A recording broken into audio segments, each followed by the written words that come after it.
Hello, Chocky Chat crew. I don't know what's going on with my camera. It looks really, really dark in here today, doesn't it? It's not. I promise all the lights are on. Friday the 12th, it's Chocky Chat. It's episode 121 tonight. Hope everybody's got lots of questions because I've got nothing planned for tonight. But I'm going to say some hellos out there. Lots of people joined us. Hello, if you're new, welcome. Paula's there. May Chocolates. May, I saw your message you wrote today. That's not good news. That's going to slow you down a little bit, isn't it, Joe? Ryan there at the coffee station. How you doing? Gosh, Erin's there. Chocolate Neander. Instagram page has changed. I have no idea what's going on, but I just logged in then and it was like totally different setup. So I don't know what's changed. Who else you got? Dark Chocolatier, how you doing, mate? Neil there, Hampshire, Dorset, Sussex, HR, Mother Baker. Mo, we finished the cake. Gotta say, Mo, the chocolate brownies, the ones that Rani and I got to try, were outstanding. Billy there, Scottish Chocolates, how you doing? The Cocoa Petals, hi. Gosh, lots of new Forester Chocolates. Stephanie, how are you? Nathan up there in Cambridge, Chocolate Art. Who's there? Who else have we got? Andrew there at Styling Chocolate. See, I've got to remember everybody's names, haven't I? The Land of Green Ginger joined. Happy days. We got Chocolate Art. Hello in Tunisia. Alaikum salam. Emma there down in Sydney. Gosh, you've got Mariba down in New Zealand there. We're all over the planet right now, aren't we? So, Zoa at Bitology. I haven't seen you for a long time, Zoa. How are you? Hope you're well. Bridget. How's it going, Bridget? Are you kind of up and running? Do you need to ping me a message? Tell me where you're at. Let me know. Just so I've got a good idea. Do you need anything, Bridget? Let me know. Ron's Bonbons. Ron, how are you feeling? I hope you're better. Stuart, the Blind Chocolatier. Right, Stuart, the Blind Chocolatier. You should all know who he is because I repost lots of his stuff. He's an amazing chocolatier up in Cumbria.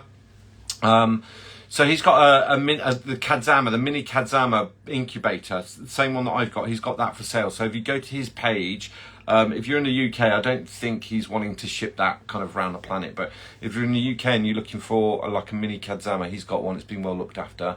Head over or ping him a message or head over to his page. He's done a post today about that. So Kelly's there. Hi, Kelly. Linda Swice from Jordan. Walaikum salam. I was in Jordan. We were in Jordan 4 weeks ago. Second home for me, Jordan, anyway. Hi, long time no see, Chocky Chat. Yeah, it's been ages, but going to start making time. Missed out on loads. We've had some really good Chocky Chats. Last week's Chocky Chat prompted... I got some lovely emails and messages after that. And it was kind of did a class on changing the needles in the airbrushes and some of the issues that go wrong. I've not planned anything for this week because I've just been absolutely full on. Me and Mrs. So Sassy, a little bit full on for us at the minute, and we're learning new things, we're doing new courses, we're doing new things that will kind of add some value to our business in terms of things that we needed to learn. So kind of we've both just been sat in front of computers the whole week, just absorbing new information, and I'm not going to lie, it's tiring. I know making chocolates can be tiring, but like sitting me at a desk and I'm like, nodding dog. So it's all good. Suzanne Claus. Ned is there at N2 Sweets Lab. You've seen some of Ned's patisserie this week. Absolutely outstanding. How's everybody doing? Oh, is the Kadzama nearly sold? Happy days. Yeah, we got a new colour. We called that eggy yellow, right? It looks a bit peach on there, doesn't it? I haven't got my glasses on, so I can't really see the colour. But if you can look down into it, it is really bright. It's really bright, vibrant egg yolk yellow. You know the type that you get from the really nice free-range eggs? Yeah, occasionally you get those really bright, vibrant ones. So those are, that's on the website now. So it's egg yolk, it's eggy yolk, but really, really bright yellow. I did a post earlier and put it side by side with the with Jack's Lemon Tree because they're kind of the similar mixes. It's just two different types of yellow, but that'll kind of give you an idea of how they. Well, that's a nice pair of binoculars, isn't it? A different, yeah, very, very different. Obviously, I haven't got the label for that, so I only did that one this afternoon. And I'm waiting on a couple coming back from testing. So we should have, yeah, there's a couple of new ones in the couple of new ones in the pipeline. So yeah, it's perfect for Easter. It's absolutely perfect for Easter. Dark chocolate, make some shell today, and again sugar bloom. I just don't learn honestly. Is it sugar bloom? Is it sugar bloom or is it fat bloom? It would be sugar bloom. It's cooling. Bloom always happens for two reasons. If you get bloom on chocolates, frog in the throat. If you get bloom on chocolates, it's and you know you've tempered the chocolate properly. So if you're using silk, I would have thought it's absolutely fine as long as your silk's not at too high a temperature. And we've exhausted that subject, but I'm quite happy to cover it again if somebody's got a question. If you're using silk or you're using Mycryo and you get bloom, it's not a tempering issue, it's a cooling issue, and you're not cooling them fast enough. Okay. With I've got mold here. I'm breathing in, but Ribena from It's All About Cake Cheshire sent me a big bottle of Ribena because that's my drink of choice. Give me a pot of tea or Ribena and I'm a happy boy. If your room's warm and you're shelling, so we want to spray, leave it to dry 3-4 hours, okay, or overnight, or a week, or a month, doesn't really matter. Minimum, you want to leave the paint to dry for 3 hours, and then we want to shell. What we want to do when we shell, we tap everything out. Years ago, everybody used to do this, and they put these flat, okay. That works for Easter eggs so that we can get a flat lip, okay? You need to raise them up, okay? And then once it's gone dull, turn them on their side so that all the warm air goes out and we get some airflow. The bloom normally comes from poor cooling, and the poor cooling is, yes, you need the right room temperature and humidity, but you also need some airflow. You don't need a fan blowing like hardcore onto the molds, blowing them over, but you need some air circulating. We just need some air circulating, and there is something called and I see this when I make the cocoa butters. There is some heat generated during that, so like you could shell it, for example, you could shell at 33 and it will cool down to like 20, 27, 28, right? But then there is a little blip where the warmth goes up, and when all those crystals bind up, it gives off a little bit more heat, which is why we need this air circulated. If the mold is upside down, it just gets stuck in the cavities, and it's got no way of coming out, especially if the mold's upside down. So it's always cooling. Bloom is, if you've tempered the chocolate properly, it's always bloom. A lot of people will see that on when they do tablets. Okay, so they'll pour their tablets and they'll just leave them. With tablets, as soon as I see the outside edge started to go, I'll get that into the cold very, very quickly, just to set it.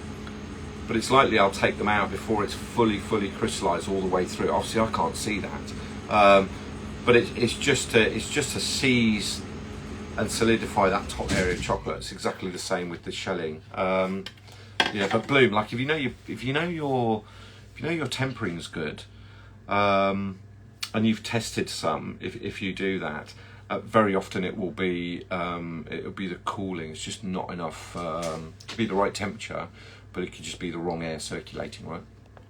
And humidity as well. That's the other one.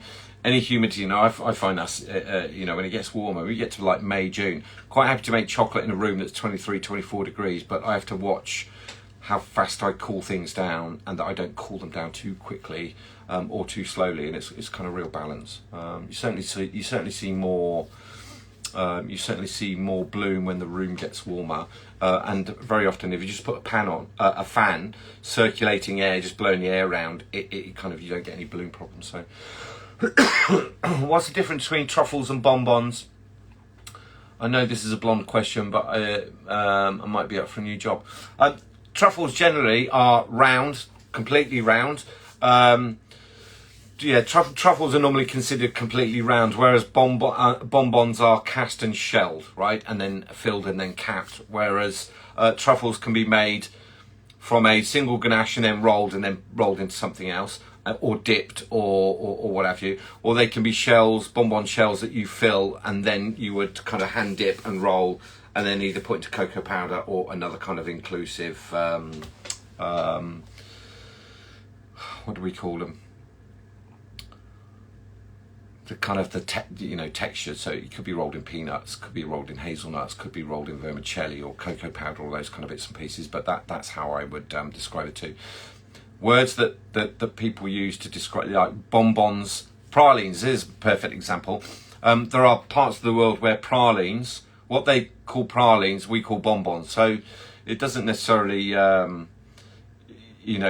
technique is one thing, and what one country calls it and what another area calls it, yeah, kind of mix and match. But like for me, truffles tend to be hand rolled or hand formed, and it's a round ball. Whereas bonbons, they are cast and shelled and then filled and then capped. So, not a blonde question at all. Egg yolk, hello, more like. We were wondering, we were going to call it, I wrote lots of things down. It's like, is it daffodil, is it not? It's like, no, let's just call it as it is. I don't get frustrated, but I see the names of other brands of cocoa butter, and even I look at the names and go, I've got to go and find out what that name means, because I have no idea at all. Just call it what it is, like it's egg yolk yellow, right? So we called it egg yellow. It's got to do what it says on the can, right? So can you make a set of colours that we can purchase all at once, because I don't know how to choose my colours? Linda, yeah, that's a difficult one. Way back, we had, I think we picked like 6 colours, and the challenge we even put on the label that like you can't mix and match them. And of the many orders we got, every single one of them, can I change this for this colour? Can I change this for this? It was so much work. That we do them all as individual colours now. So choose the ones that you like. Choose the ones. I'd go with type A's. That one's a type B. That's a really nice, good type B. That new eggy yellow. So you'll be able to paint and then shell whatever. Shell whatever. You don't need to back it. It just needs spraying once. You don't need to do multiple layers. Just one layer will do it. I think that. Well, I'll do some testing with that, but I think it will be very good to break up some other colours. I think that will be really nice, flicked splatters, and then sprayed with something like the silver green or the Midnight Galaxy, possibly purple as well. Like, do you know, if you do flecks of that one and then shell with the deep purple shimmer, I think that'd probably be really, really nice. Just a suggestion. So yeah, set of colours. It's a difficult one. It's not an area you want to get into. It's so difficult, but people want to mix and match, and these go off all around the world, so it's very, very difficult. I think we ship into nearly 70 countries now. So if I was to do, the challenge I would have is if I wanted to give like a set of colours, I'd have to do type A, I'd have to do the primary, so blue, green, yellow, red, right? Then I'd need to consider type A and type B. And that set of colours could quite easily become 24 in one go, which is not ideal when you're starting off, right? So we do them as individuals. Did you know that I get this message on Instagram a lot, and it's like, what colours do I recommend? Firstly, without sounding pedantic, all of them. I recommend every single one. I make these for me.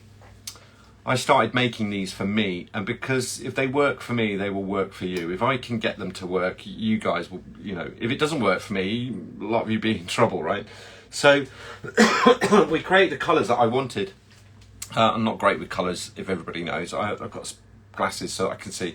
I had to put glasses on for that one today. It's like, is that yellow? I'm not sure what colour that is.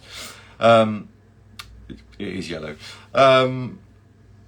So yeah, I think doing you get the message on Instagram, and it's like, what ones do you recommend? It's like I always say, like, just go with the colours that you like, choose the ones that you like, and you can add as you go along, right? Because that's what we do as artists. We're not we're creative artists, right? We're trying to make something look amazing and then also make it taste amazing and also present it so that it's sellable, right? That's the task. Choose the ones that you like. Stop adding new colours. My addiction is better. Sorry, Paula. Will you sail plain cocoa butter for use in the easy temper? We're considering it, but it's the weight issue when I start shipping that off over the world. Shipping is expensive, so if I'm going to put in a kilo, and it's what size do you do? Do we do 250? But it's one of the conversations we had this week about our cocoa butter that we use, and it would need to be processed, because for me it comes in 15 kilo blocks, right? And that one needs processing down.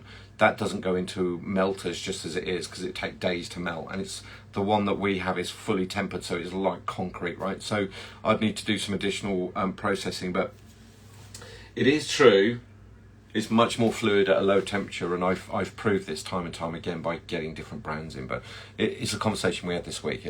We'll look at it definitely. XO chocolate, sorry, missed the beginning. Are the new colours available from... Yeah, these, yeah, they are. Dark chocolatier, yeah, it's a cooling. Cracker, window open. When you've shelled, there's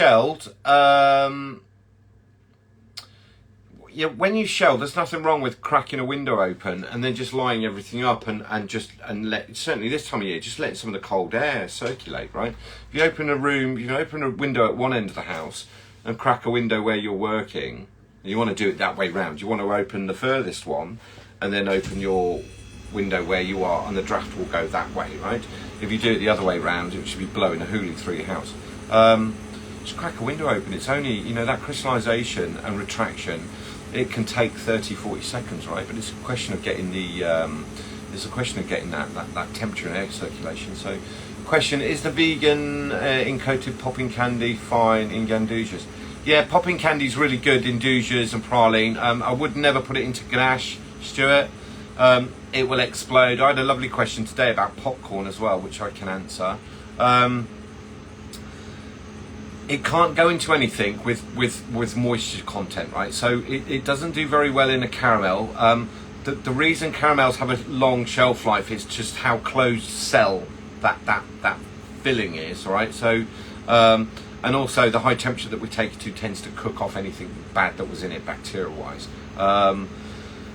If there's any moisture in your filling, if you put popping candy in, it becomes inert, so it doesn't pop. What happens is popping candy is basically they'll make a caramel, they'll cook it to hard stage, okay?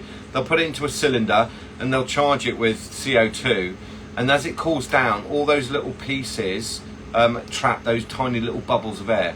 When you eat them, your tongue melts the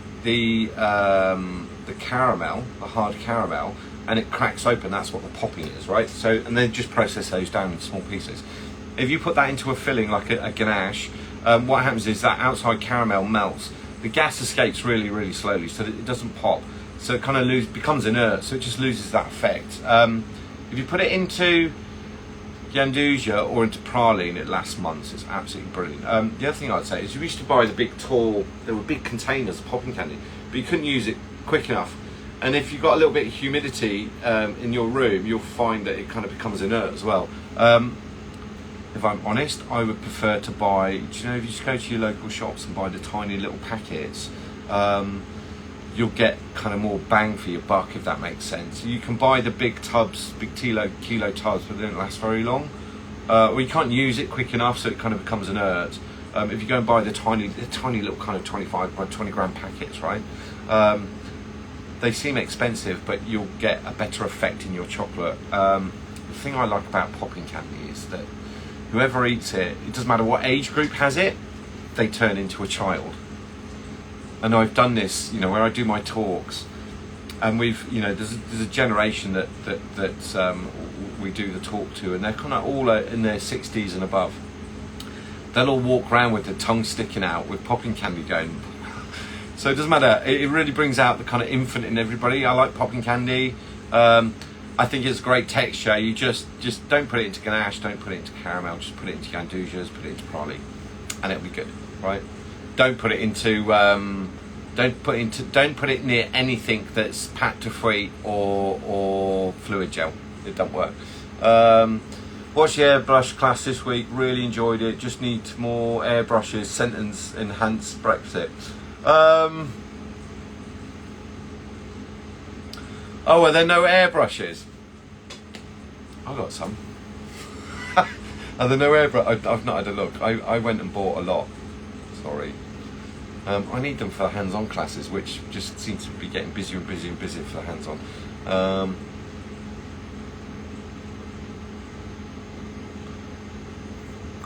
Yeah, I'm getting the fan. Aircon either makes the room too cold or too warm. Can't get it to 20 degrees. Do you know, when you're 20 degrees is ideal for painting and for shelling.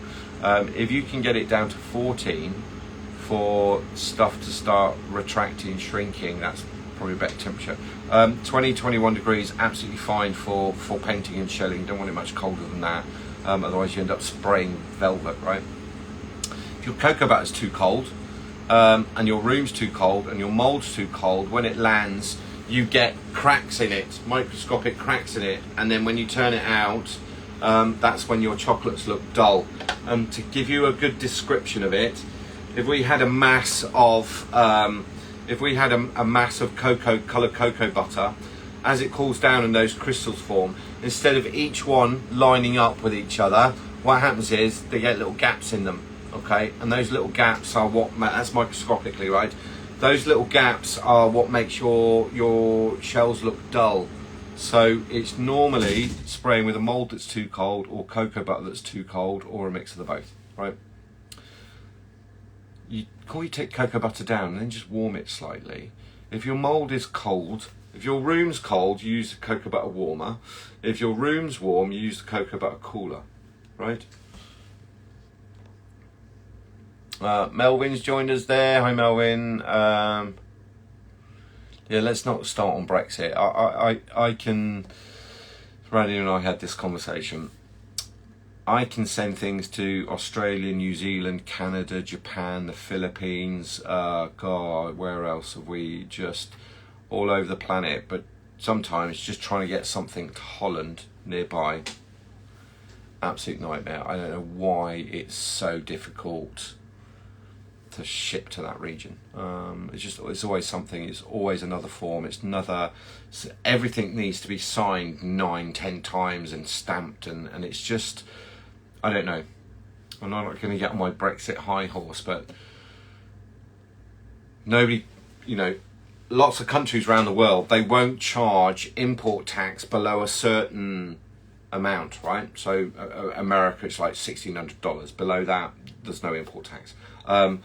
For some reason, the EU, even if it costs you £1, you've got to pay import tax.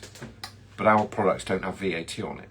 So all that happens is it gets there, and then your countries charge you VAT on something that never had VAT on it. It just doesn't make sense. I made hazelnut giandujas truffles in December and noticed the Calibut chocolate shells I use lost its snap. Is that down to how I stored them? They're in cello bags tied up in a room at 18. Yes, that might be, it could be two things, that. Fat migration.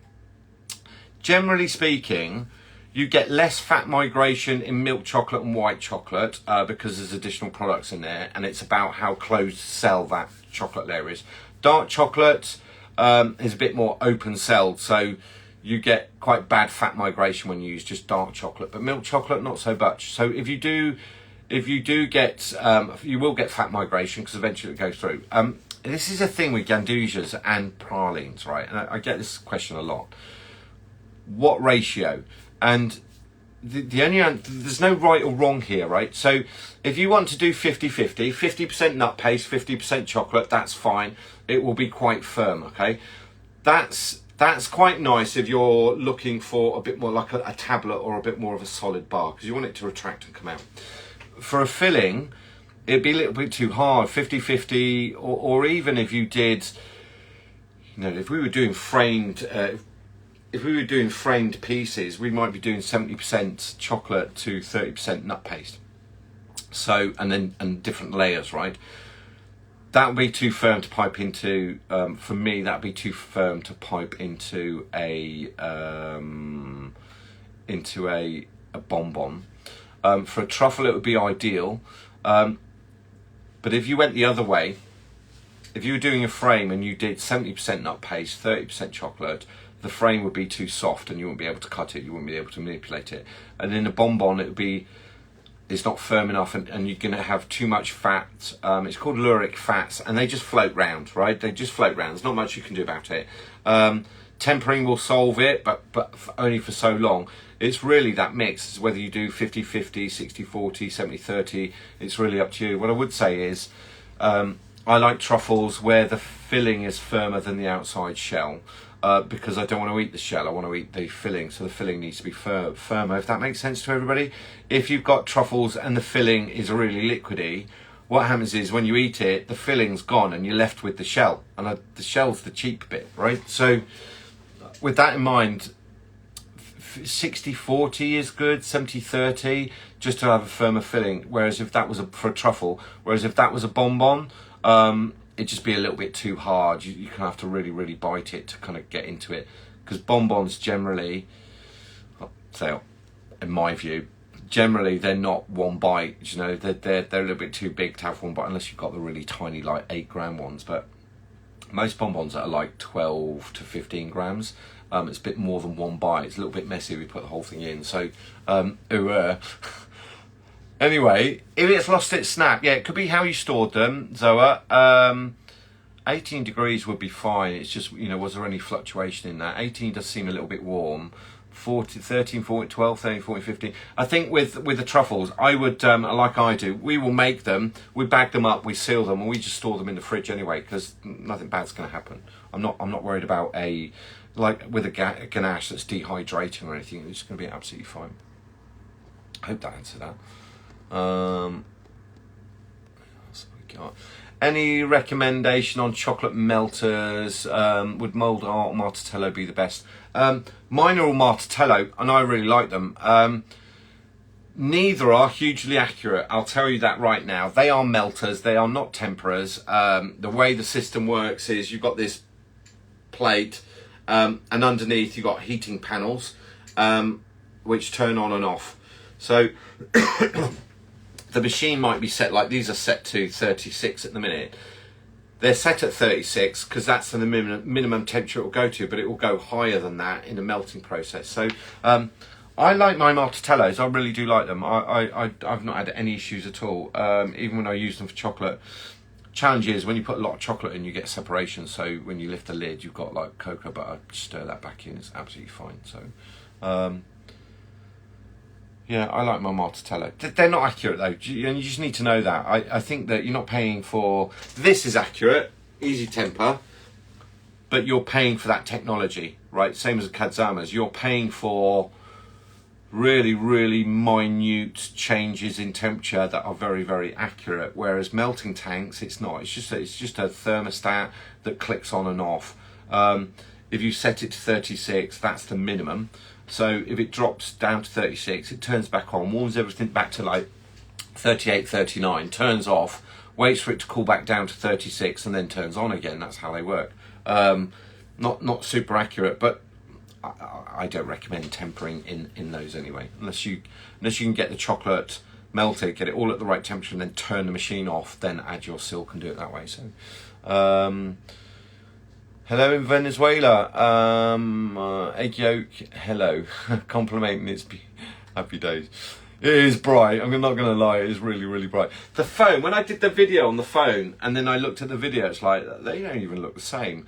iPhones have got a real habit of either oversaturating a video or undersaturating it, right? You just can't win. The colour of that, the phone didn't do it justice. It is in your face egg white, egg white. In your face yellow egg yolk, like the nice egg yolks, not the like battery hen type thing. So, hi Linda, how are you? Are you back to the US now? Blind Chocolatier, Red Galaxy, Midnight Galaxy, my new fave. Yeah, we sell a lot of those. So, Melvin's shelling moulds and listening right now. Happy day. That's the way it's done. Linda's airbrushing while she watches. Hi, Linda. Has Mark taken over airbrushing duties yet or not? Linda, is he not? I've had a lot of inquiries about the grips as well. Grab mold. The grips. There is a post on my highlights of where to get these grips. All right, I get messaged daily. Daily. Where do you get the grips from? So Mark, Mr. Zardos, he does those. He's in the US. He makes those. So that's his thing. It's not me. I don't make them. I don't. Do I ship to Jordan? No, I don't. But I might be there in a few weeks. So Linda, send me a message, and there is probably something we can do. We've got some business there, so I may well be back in. May well be back shortly. So. Fine chocolates. Hello, sir. Amazing grazing. Hi, Rochelle. What else have we got? Hi, James. Can you help me work faster? It took me 3 hours to speckle 51 trays. I used 5 different colours. Just 1 colour per tray. Seems too long for me. Yeah, it does seem like a long time. Why 3 hours? Do you lay them out? Have you got room to lay out all? Are you doing them one at a time? Because if you're doing them one at a time, it's going to take a long time. I would cover my area. I guess you're doing that by hand, not with an airbrush, right? I'd lay as many out as I can, and you know, let's go for it. But yeah, 3 hours seems excessive. It depends. You know, there's no right or wrong way, right? Some people want a different level of perfection. Some people want more detailed work. I would say that you know, you're doing 1 colour at a time. You've got to wait for 1 tray or the speckles on 1 tray to set before you can do the next colour. What I'd never do is temper all the colours and hold them, and then try and I'd always do 1 colour at a time, temper it, use it, put it away when I'm not using it. So how many you lay out at a time? I don't know. I'd have to see the design on that. I don't think that should take 3 hours. 51 trays. Even if you split that into 2, 25 trays is quite a big footprint, isn't it? I can get 18 on this table, and I'd put some plastic up and do it that way. I mean, to be honest, do I need to do lots of speckles, which I try not to do, I will use the turbine because it's a quick way of doing it. But yeah, I don't know. I'd need a bit more information on that one, Evelyn. Susie's joined us.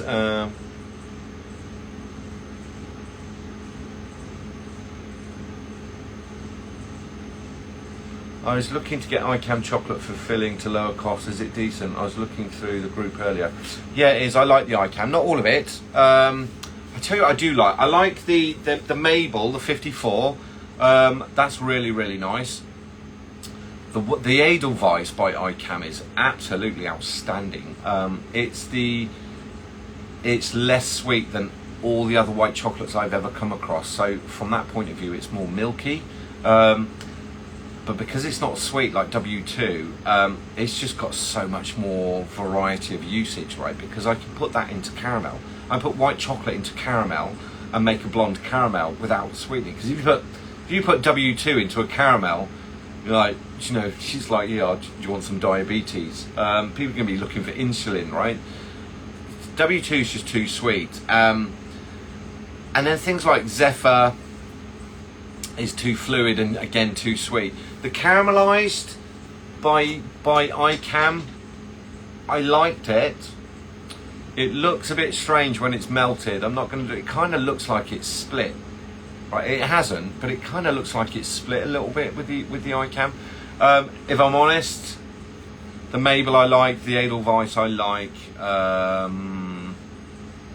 I think they're the only ones that I had. What have I got here? I've got the Caramello, right? This is the Edelweiss here. It's a 36%. This is, and they're quite nice sized buttons, right? As well. They're a decent size. I really like that. That's my go-to white chocolate, the Edelweiss. Little bit. It's not white. It's quite cream looking, but yeah, the Mabel I like wasn't. I use lots of their caramel, the caramelized milk chocolate. I really like that, but it just looks a little bit grainy when you melt it, and you're like, There's something wrong with it, but it's not. It's just how viscous it is, right? What I would say is they are, you know, they're probably nearer to 2 drop than they are 3 drop, so they might need some thinning down slightly. But it's good. All my questions have literally just jumped forward. Like, here we go.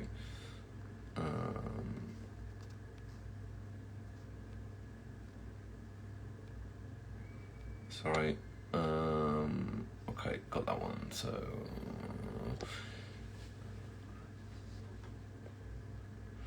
what's the best way to clean out an airbrush? Spray out the excess. I like cleaning airbrushes. I mean, my airbrush course goes into this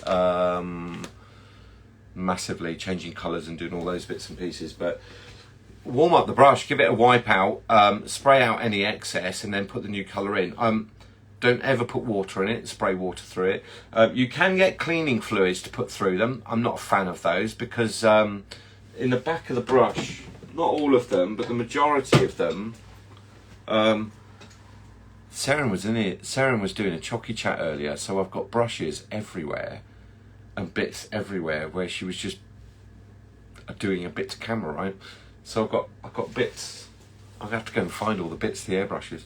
There's a little reservoir down here, so if you spray oil or anything through it, it gets stuck in there. So your first lot of painting will be diluted or contaminated with an oil. Don't put water down it. I mean, I know some people will put clean cocoa butter through and spray it. Cocoa butter's getting on for about 20 pence a gram now, right? So you can put 6 grams in there and waste £1, right? Or $1. If you do that, just make sure you add that onto the price of your chocolates when you're costing it, because that'll get expensive. Warm the brush, empty the excess out, spray out the excess into a container, wipe it clean, put the new one in, temper your new cocoa butter, put it in and go, right? There's, you know, don't put water down it because the inner parts are steel, they'll go rusty and they'll seize. Don't spray oil through it. Some people spray alcohol through it. Again, I wouldn't do that because there's a little valve in the front there. Alcohol's very good at breaking down fats, but the problem is if it gets stuck in the little valves that are at the front, again, when you go in with your new colour, if there's alcohol left in there that hasn't had chance to dissipate, you're going to add that to it. So the first row that you spray is going to be an absolute horror story. So they're not. Use the new butter going in to clean out the brush, right? Is there any advantage to tempering chocolate with Mycryo powdered cocoa butter? Yeah, there is. It's a quicker way of doing it. For the people at the beginning that shall I show you my complete demonstration of how to seed chocolate.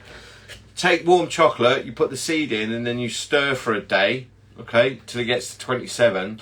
Then you warm it back up. When you warm it back up, that's when you damage the crystals that you've produced. With Mycryo, we'll take whatever chocolate we've got. Once it's at 34 degrees, okay, so you can melt it warmer and let it cool down to 34, or you can melt it to 34. We're going to add 1%. So if I've got a kilo, we're going to add 10 grams of Mycryo. We're going to stir that through. Once we're happy that that's all melted, we're going to wait for that to get to kind of 32, 31 and a half. So we're not warming the chocolate up, we're using it on the cool down. That's the advantage. You've added the crystals to it, and the advantage is this. It's in temper when it has an abundance of beta crystals in there. They're either in there or they're not, right? If they're in there, it's because you put them in there, either by seeding, by cooling it down, or by adding the beta crystals in. So either silk or Mycryo. It's in temper when it has an abundance of beta crystals in there. They're either in there or they're not. They are damaged on a warm up. So if you give your chocolate a massive blast of heat, you will melt some of those beta crystals. The advantage of silk and Mycryo is we are using it. You know the graph? We're using it. Is there one on here? They don't have graphs on theirs. We're using the chocolate in the opposite way of the graph. We're using it during the cool down, not on the warm up. And that's the advantage. For me personally, I'm quite happy to shell all chocolates at 32 degrees. all chocolates are 32 degrees. When I use silk, so if I leave the silk to crystallize and grate it, that's kind of what Mycryo is. Slightly different process how they make it, but essentially that's what it is. And it's just grated. We'd use 1%, right? I'm quite happy because I'm adding the beta crystals in. I'm quite happy to use it at 32 degrees for everything. Milk white, dark, ruby. Don't use ruby, don't like ruby. But milk white, dark, caramelized, I will use all of those. I'll shell at 32 degrees, not a problem at all. Particularly if I'm painting. And I do know from lots of experience, the thicker that layer of cocoa butter, the warmer the chocolate needs to be.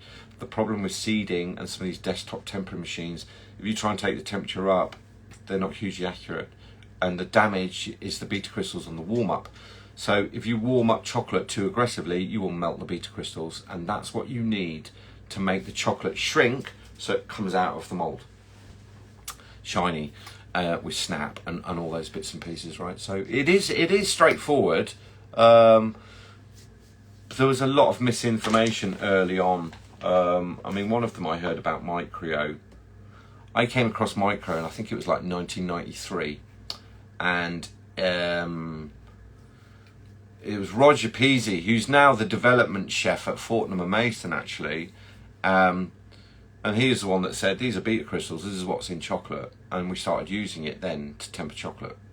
So right, nowhere on the outside of Mycryo does it say for tempering chocolate. We just know that it is deodorized, tempered cocoa butter, right? And we used to use it for dipping scallops and frying meats and fish and seafood and bits and pieces. So the advantage is you're using it on the cool down, not on the warm up. But if you warm chocolate up and you warm it up too aggressively, you'll damage the beta crystals. And that's, for us as chocolatiers, for us using chocolate, we're trying to protect beta crystals all the way. When you're painting, when you're spraying, when you're finger painting, we're just trying to protect beta crystals. That's it, that's our life, right? I'm sure everybody on here that's doing chocolate or spraying or doing, everybody's life is checking the temperature of everything with one of those, and it's about protecting beta crystals, because if we don't and we melt them and we can't see that we've melted them, it's only the temperature that tells us, it won't behave as predicted. It will start doing things that you're like, that ain't right. So, and it's the cool down. We know chocolate needs cooling down very, very quickly. If we cool it too fast, it cracks. If we cool it down too fast and we've got colour, the colour won't adhere to the chocolate when the two of them retract or shrink and move across together. So they're all tiny little rules, right? Can we do a ranking for dark milk white chocolates on the group? Could be fun. We can, yeah. Favourite chocolate? You know, I think the thing is, you can rank chocolate as your favourites. I'll tell you my all-time, if I could only ever use one chocolate for the rest of my life, it would be Fleur de Cow by Kookaburra.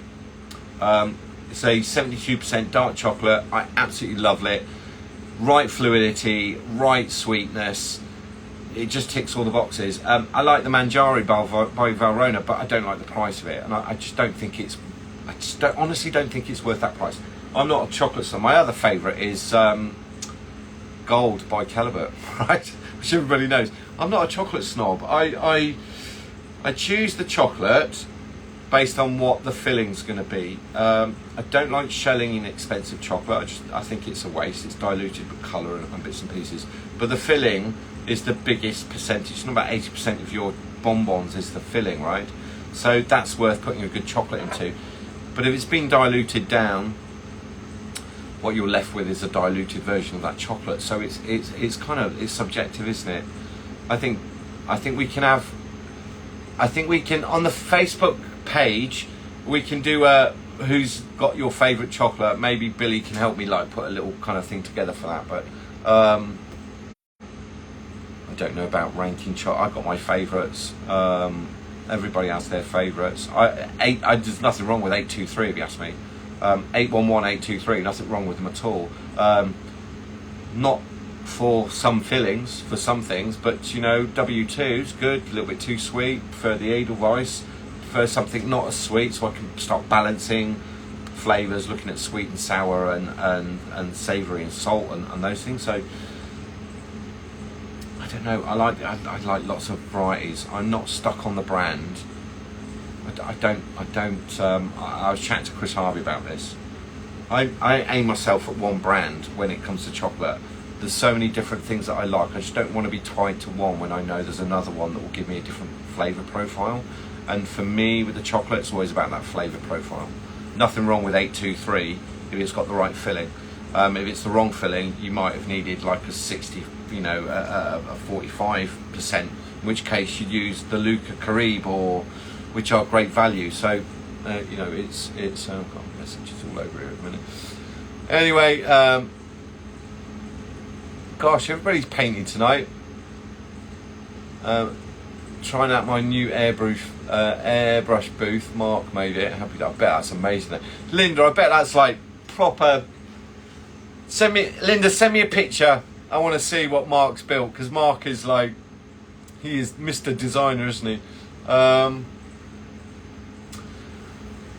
Evelyn, if you were doing speckles one at a time, when you say speckles, do you mean like the little baby flecks, right? I'd line all the trays up and do it that way.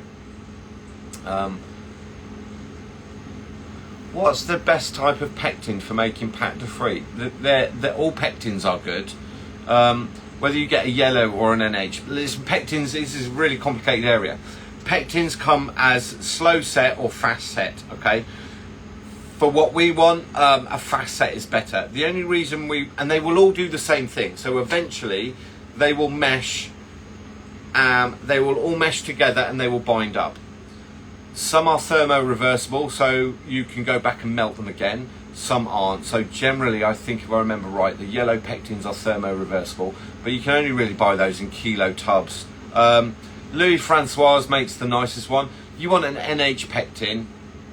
It's to do with it's called I can never pronounce this.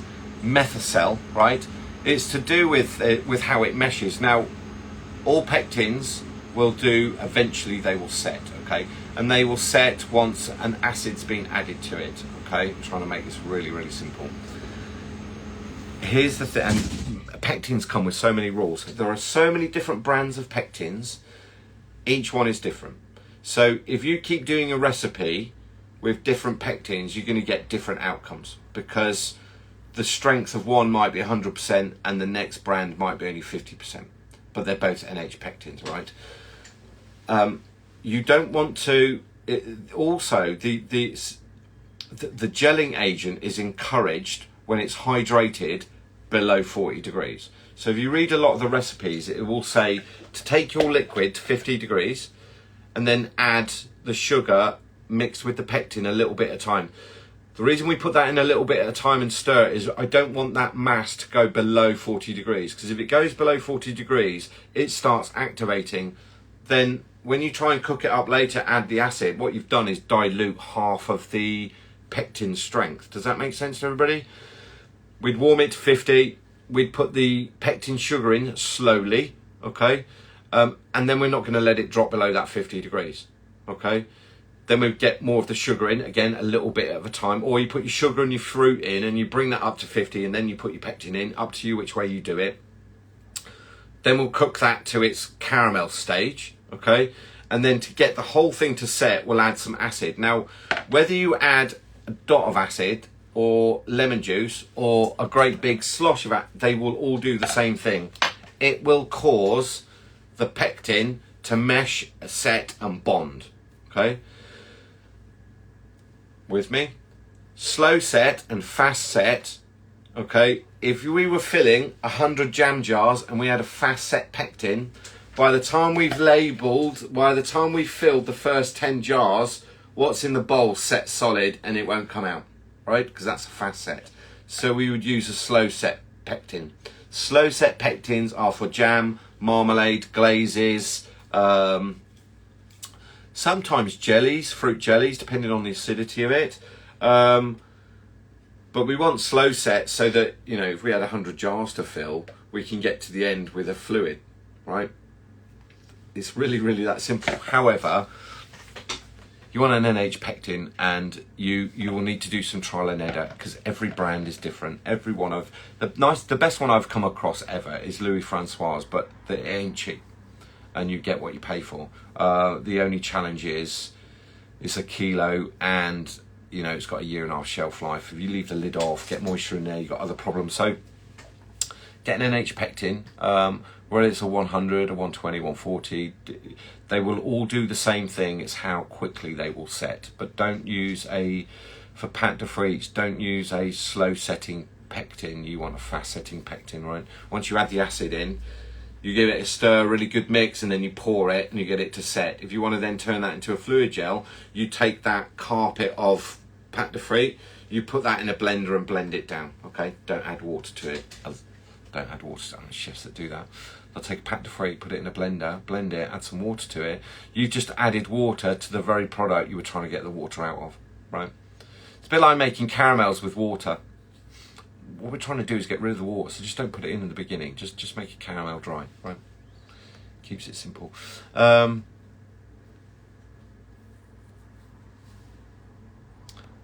Is there any advantage to tempering? Oh, we've answered that one. Why don't you do a live course for us while you're here? I'd love to be part of it. Yeah, Linda, in Jordan. So a lot of people don't know this. I've got strong links to the Middle East in terms of a chef, right? So I set up years ago. I was talking to a chef about this recently. The Middle East Association of Chefs needed a wax member to accredit them, so I did that. Jordan had a chefs association, but they wanted to become a Jordanian chef society under the World Association of Chef Societies. I set that up with somebody else. Whilst I don't have a huge amount to do with it, the other one that Linda is, if you're in Jordan, then you will know what is the Royal Academy of Culinary Arts, used to be called La Roche. I was kind of instrumental in all that stuff as well. So my career goes way back in terms of judging and doing all those little bits and pieces. I would do some courses there with the Jordanian Chef Society. Every time I've been recently, it's been business or swimming. So I may well do a class there if I can get enough people. But there is something on the horizon for all the chefs in Jordan that I'm going to do shortly anyway. So certainly all the young chefs. I was at a school teaching up in Irbid. That was in October time. So do lots of stuff. I do lots of stuff. I've got thumbs in lots of pies. I do lots of things, providing it is for the development of young chefs. I very rarely say no when it's for the development of young chefs. The other classes that I do tend to be for individuals. I'm not a big fan of massive groups, simply because it doesn't suit my teaching style. For anybody that's been here and done the hands-on class, you will know exactly what I mean. You get me one-to-one all day, every single question answered. We go through absolutely everything when we do the hands-on class here, and that suits my style, because some people don't want to win Michelin stars and run massive conglomerate. They want to make some amazing chocolates and know some of the tricks to doing that simply. Others want to run full production and have other bits and pieces. So the classes, yeah, I don't struggle. I can teach big groups, not a problem at all. I just don't find it effective to get the information across, because within that group there's always individuals at different levels of learning, right? So the one-to-one suit me. Paula's saying, I used the Edelweiss from ICAM and the caramel. I didn't go with the others, as Home Chocolate Factory found they weren't selling, so changed which they were stocking and wanted to be sure I could consistently get them.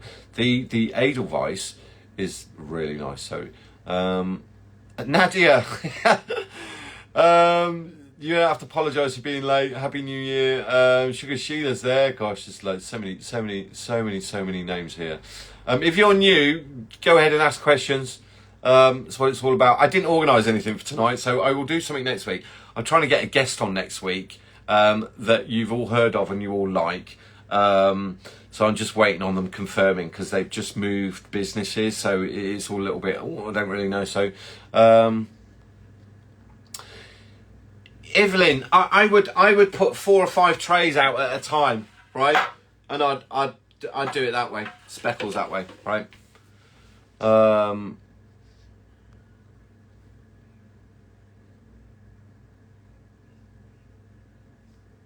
else have we got? Another question on timings. I've now got airbrush all 51 molds with flat colour using 12 different colours, and only 3 colours need back spraying.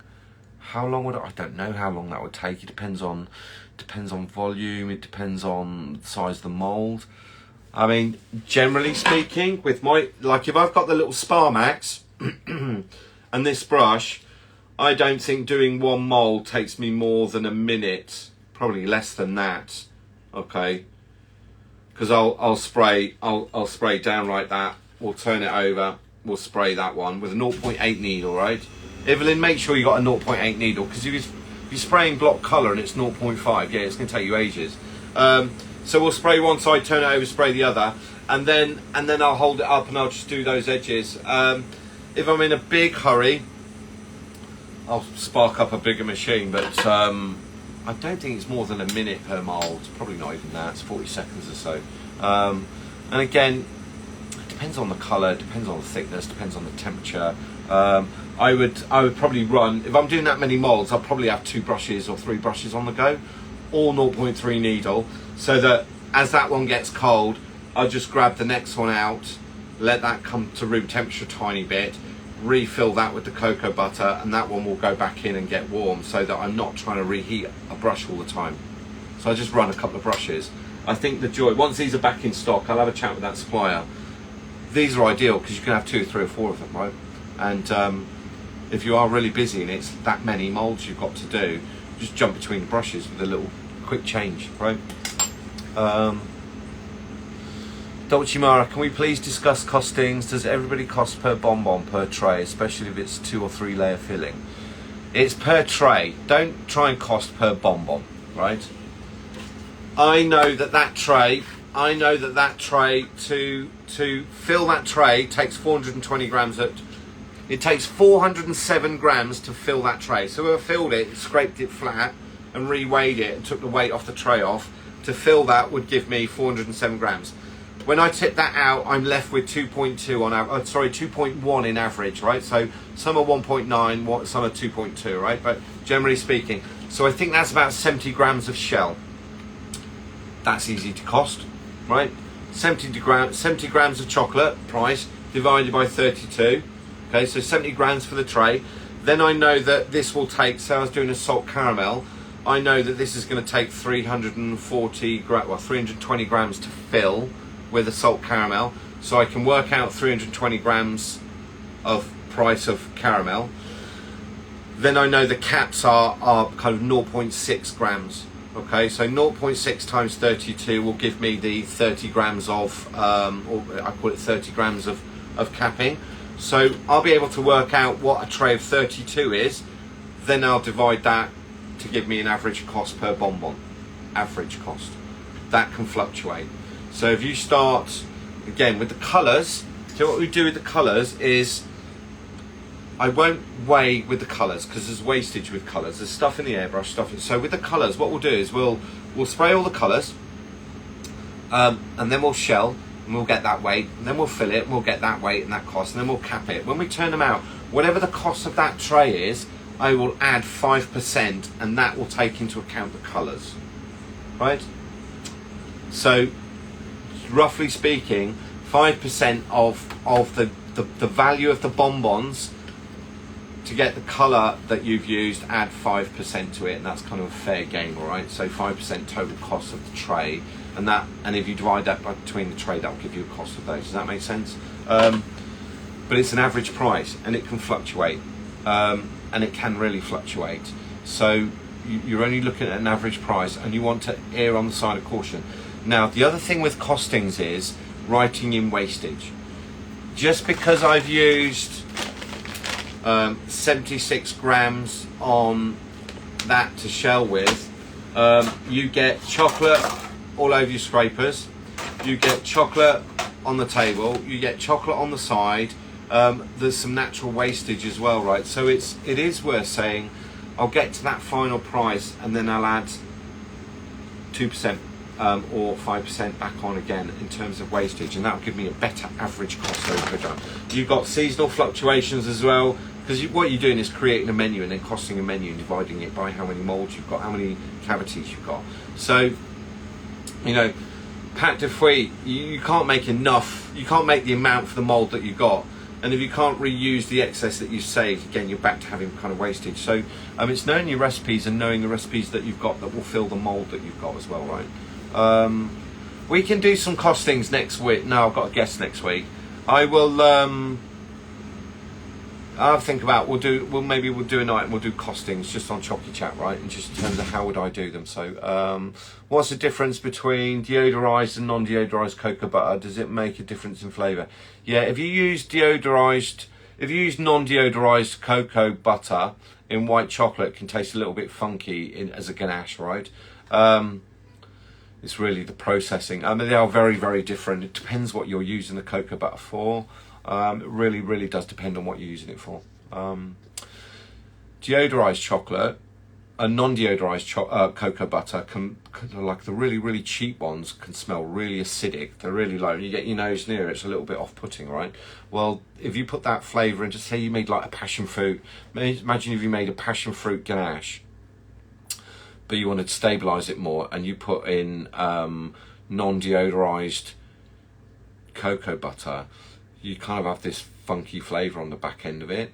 It smells nice, but doesn't taste nice, and this is a challenge. And the one that we use is it's a very, very different. It's not your average cocoa butter, because firstly it's single origin, and it's 100% Criollo, so which is the best of the best of the best, right? So it is the best of the best on the planet. So that comes with different characteristics. So Jason's saying he could live without the feculin amber. I've not used much of the feculin range. I need to get some. As you said, you use chocolate at the same temperature of 32 during the melting process. Do you also melt them all at the same temperature? Melted chocolate, it's melted. I don't use it with silk. I use it at 32. It doesn't matter what temperature it's melted. It's as melted at 32 as it is at 45, right? It's chocolate, it's melted. There's no level of meltedness. I will melt most chocolates to about 36. I'll put it into a bowl. I'll wait for it to get to 33 for silk, or if I'm using Mycryo, 34. So it doesn't matter, it's melted. Melted is melted. So, Not ranking by favourites. Would it be fluidity pricing Calettes bars? Yeah, it's tough on that one. I didn't really want to get into the selling on the.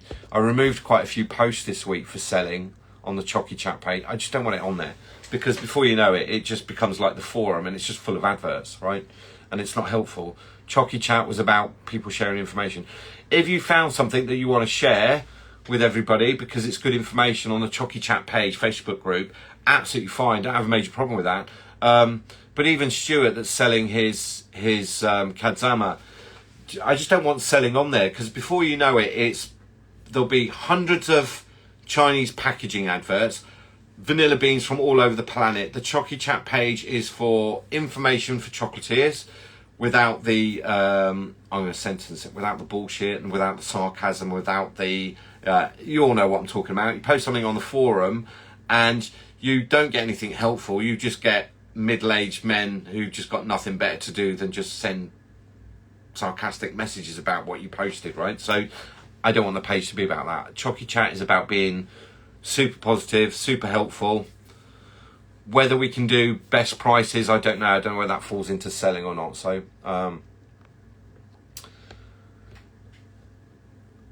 hello in the Ukraine. What else have we got? Hello from Montreal. Gosh, all over. New to Chocy and super passionate. Love your turquoise new colour. Eager to learn a lot. Stay with Chocy Chat. We do lots. There's a year. There's nearly there's 121 episodes. Right. There's loads to learn. And most of the people. Who is this?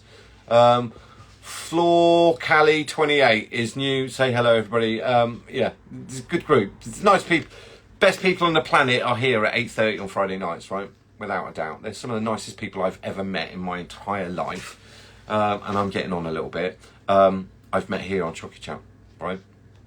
Friends for life. My favourite colour milk chocolate is Valrova Bahib. Yeah, I like it. I just don't like the price. I just don't think it's worth the price. I don't think it's worth the price. I think you're paying for a truckload of advertising, right? If they weren't doing all that advertising, and we all know what Valrhona is, it'd probably be a better price, right? So, how long should I wait between colours, hand painting the mould? As soon as it's dry. As soon as it's dry, you can paint the next one. Crystallization takes a few more hours, right, with coloured cocoa butter, but once it's dry, go with the next colour, right? You'll be able to see it goes dull. So when you look at it, it'll be a liquid, and when it's dull, try not to touch it, because like that, it can be dry on the top and dry where it touches the mould, but in the middle it's still liquid, so if you touch it, you'll smear it. But if it looks dry, go with the next colour. Happy days.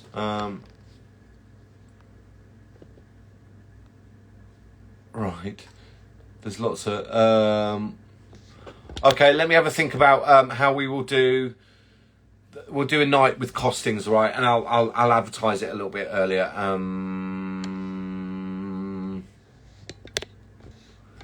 Yeah, there's lots of people here saying like we should. Okay, next week I'm trying to get a guest. If I can't get them, because they're in between moving businesses at the minute, if I can't get them, and I know it's somebody that you'd all like to listen to their story. I know this already.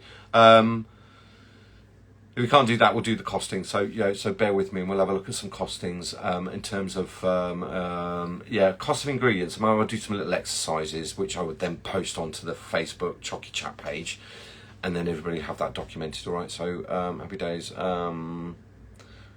Chef Rahimi, what chocolate am I using? I use every chocolate. I don't stick to one brand. I don't stick to one brand because one, I don't have to, and two, I don't need to. I choose the chocolate based on its flavour, not based on its price or its trend. Right? I've had cheap chocolates that have been amazing, and I've had expensive chocolates that are disappointing. I've equally had expensive chocolates that were amazing, and I've had cheap chocolates that I'd never use again. So each and in between. So yeah, costings chat, everybody's liking this. Love the crew. If you haven't got a Chocky Chat crew sticker, yeah, like a costings. Don't know if I want to do a costings worksheet. I tell you what I will do. I will give you the formulas of how to work things out. See, if you go to a chart, it gets a little bit too precise. Like where I said, whatever the cost of your chocolates, add 5%, will give you a rough idea of what the colours. That's fairly accurate because that's something I've been doing for years, and I'm not hugely out on my costings. It's the tough one is the problem with charts is it doesn't take into account wastage, because when you're in a hurry and you're doing 20 moulds, there's probably more wastage than when you're doing one. Okay, so you make one mould, super accurate. When you do 20 moulds, you're like, well, I used 10% more chocolate than I should have done, but I didn't cost that in. So, it's a tough area, but I think we should have a proper chat, a bit more of a chat about that. So, Mother Baker's got 3 Chocky Chat. I haven't got any. There are no. I'm waiting on them being delivered. We had 1,000 and they've gone. So not because I put 3 in everybody's chocolate, but they've gone. Some little girls are eating some. Right, I'm going to get going. We didn't have much to talk about tonight, and that turned out quite well. So I hope you've enjoyed my ramblings. What was I going to say? So we got some new colours. I'll be back to scheduling classes next week. A bit of a heavy project that I was doing this week, which has had me sat at a computer, which I don't like doing. I like sitting down doing desk stuff. So it's not me. I'm creative. There's new colours. We're fully in stock now. Luster Dust will all go back on tomorrow. What else I need to say? Be nice to everybody. Start having to think about Valentine's. Don't go over the top with Valentine's, but certainly start having to think about Easter and colours and the bits and pieces that you want to do. We've got plenty in stock. I've got questions. If I don't get to you straight away, just bear in mind that there are days when I get now like 200, 300 messages. And it's just full time trying to keep up with messages, let alone emails. Rania, bless her, this week spent a morning just going through emails from the day before, a whole morning just answering the same stuff over and over and over. So have a good week, be nice people, especially those close to you. Love you all, Chocky Chat. I tell you what, you guys are absolutely the best, really, absolutely. I'm amazed what Chocky Chat's become. But it ain't me, it's you. It's you lot, it's not me. It's you, because you're the chocolatiers. I'll see you in a week. Take care.